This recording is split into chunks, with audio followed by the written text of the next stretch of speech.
ආකාරයෙන් ස්වාමීන් වහන්සේට නමස්කාර කරන්න සූදානම් වෙන්න. ඔබ දන්න විදිහට උන්වහන්සේට නමස්කාර කරන්න සූදානම් වෙන්න. යේසුනි මම ඔබට ආදරෙයි. යේසුනි මම ඔබට නමස්කාර කරමි. දෙවචනය කියනවා මනුෂ්‍ය විනාශ නොවනේ ඔහුගේ හොඳකම නිසා නෙවෙයි. දෙවියන් වහන්සේගේ කරුණාව නිසා. උන්වහන්සේගේ කරුණාව තරම් බලවත්. මේ ගීතිකාව සමග අපි නමස්කාර කරමු. කරුණාව උසස්ම වේ. මගේ ජීවිතයටත් වඩා මං සිතන දෙයටත් වඩා මං පතන දෙයටත් වඩා යේසුනේ ඔබේ කරුණාව උසස්. ඒ කරුණාව මං අයදිනවා මටද මාගේ පවුලටද ඔබගේ කරුණාව නිදහස් කරන්න ප්යාරණී. අපි ප්‍රේජයෙන් උන්වහන්සේ නමස්කාර කරමු. සාතන්ගේ සියලු බල අන්ධකාර සැලසුම් කඩා අද නිදහස් කරන නමස්කාරයමයි. යේසුනි කරුණාව උසස්ම වේ. ඔබේ කරුණාව උසස්ම වේ. කරුණාව උසස්ම වේ. ඔබේ කරුණාව උසස්ම වේ. කරුණාව උසස්ම වේ. ඔබේ කරුණාව උසස්ම වේ. කරුණාව උසස්ම වේ. ඔබේ කරුණාව උසස්ම වේ. ජීවනයටත් වඩා ඔබේ කරුණාව උසස්ම වේ.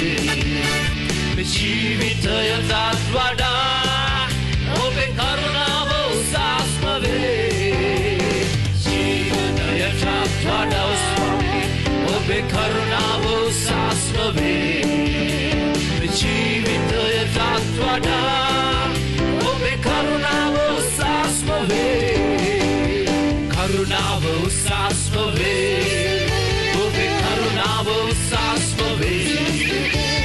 කරුණාව උසස්ම වේ. ඔබේ කරුණාව උසස්ම වේ. කරුණාව උසස්ම වේ. කරුණාව උසස්ම වේ. ස්වාමී ඔබේ කරුණාව උසස්ම වේ. ඔබේ කරුණාව උසස්ම වේ.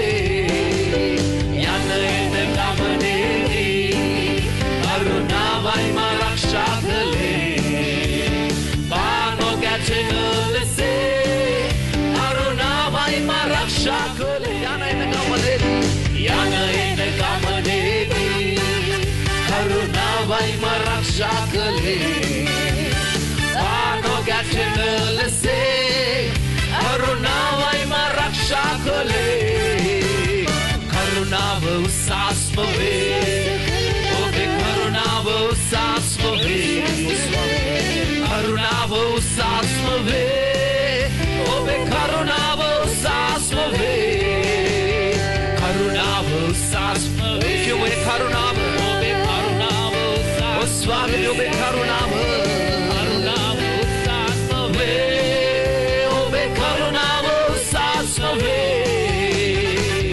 යේසුගේ කරුණාව උසස්. මන්දේ කරුණාව නිසායි අද ඔබ මා පවතින්නේ. මේ ලෝකේ පවතින්නේ උන්වහන්සේගේ කරුණාව මතයි. එනිසා කියමු යේසුනි ජීවනයටත් වඩා මගේ ජීවිතයටත් වඩා මට ඔබගේ කරුණාව උසස්. හලෙලූයා. යමෙක් කියනවනම් යේසුනි මට අනුකම්පා කරන්න කියා. ඒ මොහොතේ පටන් උන්වහන්සේගේ කරුණාව ඔබ නිදහස් කරන්නේ. හලෙලූයා. ජීවනයටත් වඩා ඔබේ කරුණාව උසස් ස්වාමිනී. ජීවිතයටත් වඩා ඔබේ කරුණාව උසස්ම වේ. ජීවනයටත් වඩා ඔබේ කරුණාව උසස්ම වේ. ජීවිතයටත් වඩා ඔබේ කරුණාව උසස්ම වේ. හල්ලුයා. යේසුනි මම ආඥා කරනවා අපේ කෙනෙක් ආකරේ ස්වාමිනේ මේ ආස්කම්බේට සම්බන්ධ වෙලා ඉන්නව සෑම කෙනා කරේ ඔබගේ නැහු කරුණාව ඔබගේ මහා කරුණාව අද නිදහස් කළමනව. Oh yes, hallelujah. Hallelujah.